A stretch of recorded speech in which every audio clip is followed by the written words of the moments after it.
महाराष्ट्र में माहौल खराब होगा, जिम्मेदारी लेंगी आप?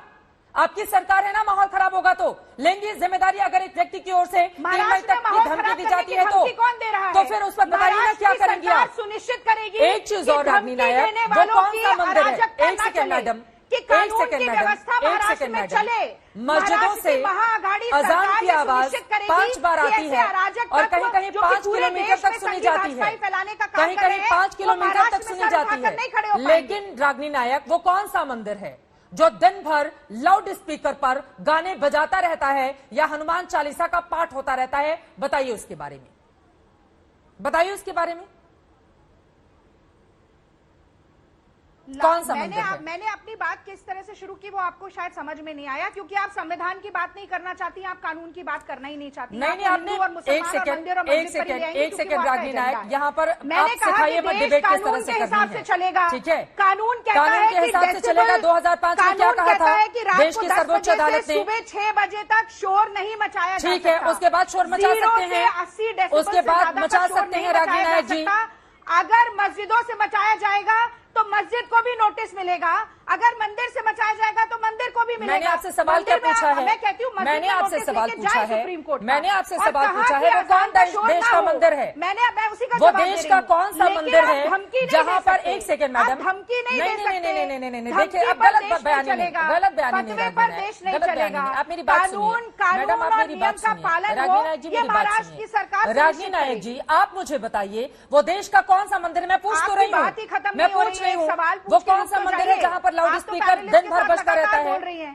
आपने सवाल पूछा, मैं जवाब दे रही हूँ, आप लगातार बीच में मैं यहाँ पर कांग्रेस पार्टी की रैली में भाषण देने के लिए रागनी नायक आपको नहीं बुलाया, मैंने डिबेट में बुलाया है, इस वजह से आपसे सवाल है। मैं आपसे मंदिर, आपने मंदिर का जिक्र किया ना, आप बताइए मुझे। कराना ही नहीं आता चित्रा जी। ठीक है रागनी नायक, कम से कम आपसे रागनी नायक मुझे सीखने की जरूरत नहीं है, आपसे सीखने की जरूरत नहीं है रागनी नायक जी, आपसे सीखने की जरूरत नहीं है, ठीक है? जनता देख रही है आपको, आप सीख ही नहीं सकती। ठीक है, जनता को देखने दीजिए, जनता को देखने दीजिए रागनी नायक जी, ये तरीका गलत है। आपको टॉपिक पता था कि आप जिस कौन से टॉपिक पर, बिल्कुल गलत बात है। आपसे मैं सवाल पे क्या पूछ रही हूँ, आपसे उलझ रही है, ठीक है? उस पर ही जाते हैं संदीप देशपांडे जी, संदीप देशपांडे जी, बिल्कुल सुनाई दिया मुझे, और उसके बाद आप किस मुद्दे पर आ गए उस पर भी मैं आ गई। का पाठ करिए, जरूर करिए, कौन मना कर रहा है? होना चाहिए, पर धमकी देना किसी भी व्यक्ति, किसी भी वर्ग, किसी भी समाज को ठीक नहीं है। तो जो धमकी दे रहा है इसको गिरफ्तार करवा लीजिए। मैं तो मुनि भी नहीं कहता, राज ठाकरे धमकी दे रहे हैं, गिरफ्तार करवा लीजिए। का बलात्कार होना चाहिए, उनको नहीं तो उनके, वो सही लगता है क्या आपको? हो गया ना गिरफ्तार, कितने समय में बजरंग मुनि हो गया ना गिरफ्तार। रागनी नायक जी, हमने ही मुद्दा उठाया था, हमने ही मुद्दा उठाया था, हो गया गिरफ्तार वो, ठीक है? ये दोहरा चरित्र मत दिखाइए। संदीप देशपांडे जी सीधे आपके पास आते हुए आप अपनी राजनीति को चमकाने की कोशिश कर रहे हैं क्या? जब महाराष्ट्र में, ठीक है मैडम, ठीक है, ओके, देखिए हमने ये बात, ये देशपांडे जी, ठीक है, ओके, अपनी राजनीति चमकारी है एमएनएस महाराष्ट्र में इस समय सबसे पीछे हो गई है, इस वजह से आज से अजान तो हो नहीं रहा है, अजान तो बहुत पहले से हो रहा है। अभी मैं बात करूं या नहीं करूं? बोलिए बोलिए, यहाँ पे मत धमकी दीजिए, बोलिए बोलिए बोलिए बोलिए। अरे धमकी कहाँ दी आपको? मैंने पूछा कि मैं जवाब दूं या नहीं दूं? कि आपका सवाल खत्म हो गया तो मैं जवाब दूं? बहुत बढ़िया, बोलिए बोलिए। नहीं, देखिए बात ये है जब हमने ये कहा है कि सुप्रीम कोर्ट का, हमने जब ये कहा कि सुप्रीम कोर्ट का जो आदेश है उस आदेश का इम्प्लीमेंटेशन होना चाहिए, और हमने 3 मई तक का समय दिया। इसमें धमकी देने की बात कहाँ आ गई? हमने ये कहा कि अगर सुप्रीम कोर्ट के आदेश का पालन नहीं होता है, और राज साहब का भाषण आप गौर से सुनिए, उन्होंने कहा ये मामला धार्मिक नहीं है, ये मामला सामाजिक है।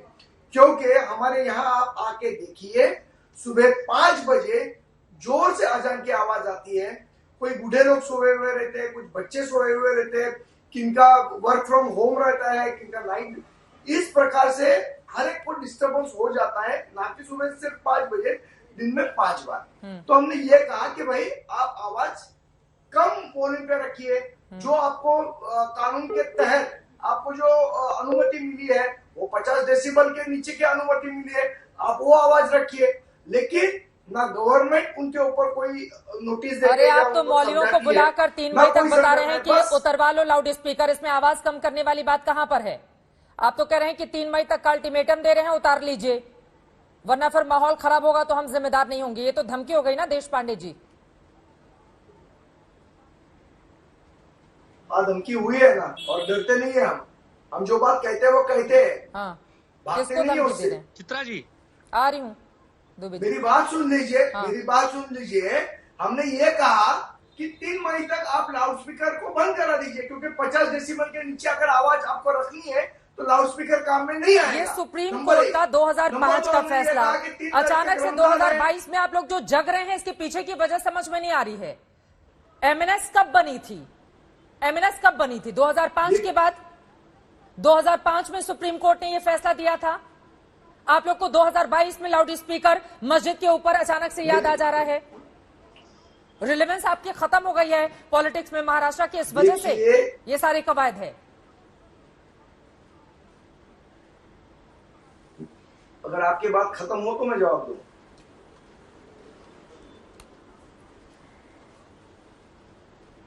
बात बहुत गौर से सुनिए।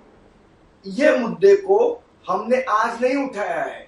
अगर आपने हमारे थाना की रैली देखी होगी तो आपको पता चल जाएगा कि ये मुद्दे को हमने किन बार उठाया है। और हर बार हमने जब भी ये मुद्दे को उठाया है, हमने ये साफ तौर पे किया है कि कानून अपना काम करे। लेकिन अगर कानून अपना काम नहीं करता है तो उसके बाद इस प्रकार की हमें भाषा का इस्तेमाल करना पड़ता है। अगर कानून अपना काम करता तो हमें क्या पड़ी थी?